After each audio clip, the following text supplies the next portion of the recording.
Hi అండి, అందరికీ నమస్కారము. నేను మీ మమత. వెల్కమ్ బ్యాక్ టు అమ్మ మొదటి ముద్ద. ఈరోజు నవరాత్రులలో మొదటి రోజు తయారు చేసుకునే ప్రసాదం రెసిపీ కట్టు పొంగల్ తయారు చేసి చూపిస్తాను. చాలా తొందరగా ప్రిపేర్ చేసుకోవచ్చండి. పండగల టైంలో ఎక్కువ టైం తీసుకోకుండా కుక్కర్లో ఈజీగా ఎలా తయారు చేసుకోవాలో చూపిస్తాను. ముందుగా ఒక కుక్కర్లోకి 1 కప్పు బియ్యం, మనం ఏ కప్పుతో అయితే బియ్యం తీసుకుంటామో అదే కప్పుతో 1 కప్పు పెసరపప్పు తీసుకోవాలి. నీళ్ళతో 2 సార్లు నీట్గా క్లీన్ చేసుకున్న తర్వాత ఇందులోకి మనం నీళ్లు పోసుకోవాలి.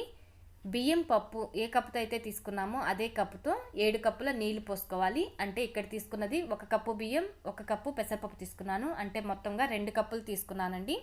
2 కప్పులకి మనం 7 కప్పులు నీళ్లు పోసుకోవాలి. మీకు టైం ఉంటే అరగంట సేపు నానబెట్టి పెట్టుకోవచ్చు. నానబెట్టుకుంటే 1 కప్పు తగ్గించుకొని వేసుకోండి.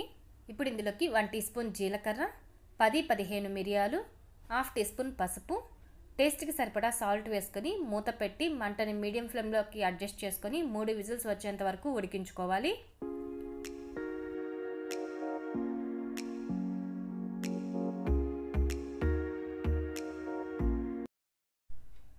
ప్రెషర్ మొత్తం పోయిన తర్వాత చూడండి, రైస్ బాగా ఉడికిపోయింది.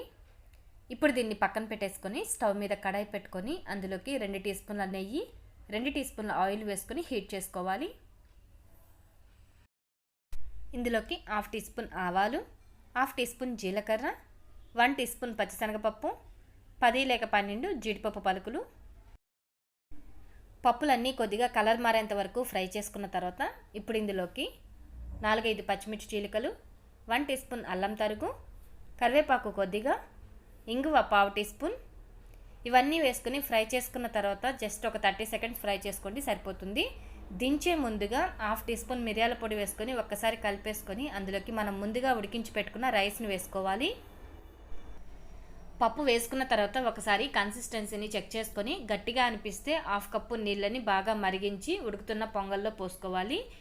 మేమైతే కొద్దిగా లూజ్గా తింటామండి.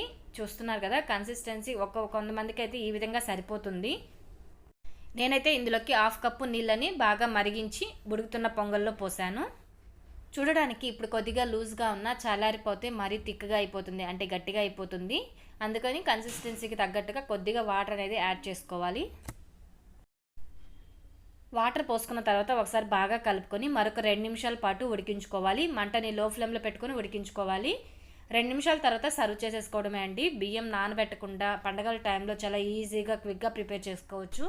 ఈ విధంగా మీరు కూడా ట్రై చేయండి. టేస్ట్ అయితే చాలా బాగుంటుంది. తప్పకుండా ట్రై చేసి మీకు ఎలా అనిపించిందో కామెంట్ చేయడం మాత్రం మర్చిపోకండి. ఈ వీడియో నచ్చితే లైక్ చేయండి. ఈ ఛానల్ని ఇంకా సబ్స్క్రైబ్ చేసుకోకపోతే సబ్స్క్రైబ్ చేసుకోండి. Thanks for watching.